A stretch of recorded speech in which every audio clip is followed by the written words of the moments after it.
साथीहरू अहिलेका जितेर आएका सांसदहरूमध्ये सबैभन्दा सोझो इमान्दार सांसद को होला भनेर तपाईको मनमा क्वेशन छ भनेपछि तपाईले यो भिडियो हेर्नु होला।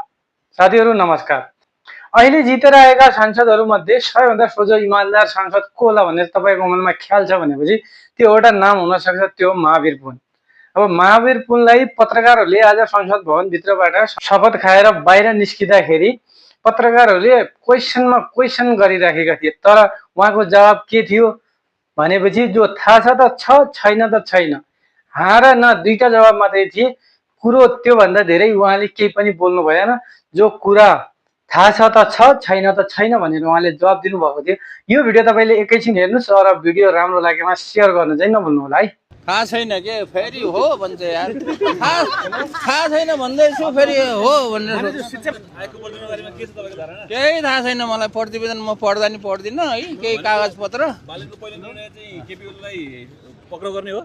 थाहा छैन के फेरि हो भन्छ यार। थाहा छैन भन्दैछु फेरि हो भनेर शिक्षा मन्त्रीमा दोहोरिने सम्भावना कतिको छ?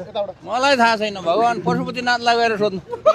यहाँभन्दा पहिला म सरकारबाट निस्किसकेपछि फेरि आफ्नै पुरानै काममा फर्किन्छु भन्नुहुन्थ्यो, त्यसपछि सांसदको चुनावको लागि जानुभयो, के कारण थियो?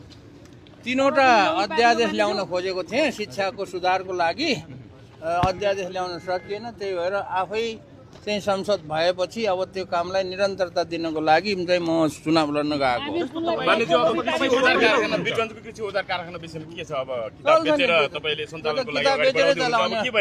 किताब बेचेरै चलाउने हो। राष्ट्र सरकारले बजेट छुट्याउँछ होला नि, मान्ने थियो। छुट्यायो भने राम्रो। के डिमान्ड छ यहाँको?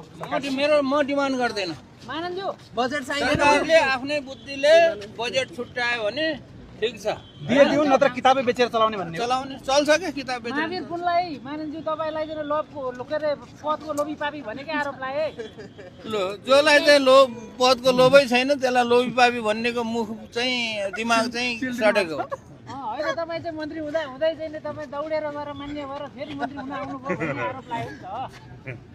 त्यो कुरा नबुझेकोले भनेको हो क्या। त्यो कुरा किन म चाहिँ के अरे मन्त्रीबाट किन छोडेर गएको हो भने लोभ लागेर गएको होइन। मैले तीनवटा अध्यादेश ल्याउन खोजेको थिएँ शिक्षामा सुधार गर्नको लागि, त्यो अध्यादेश ल्याउन नसकेर गएको हो। मैले चाहिँ के अरे यो चुनावमा उठ्छु भन्ने कुरा यो के अरे निर्वाचनको माघको 6 गते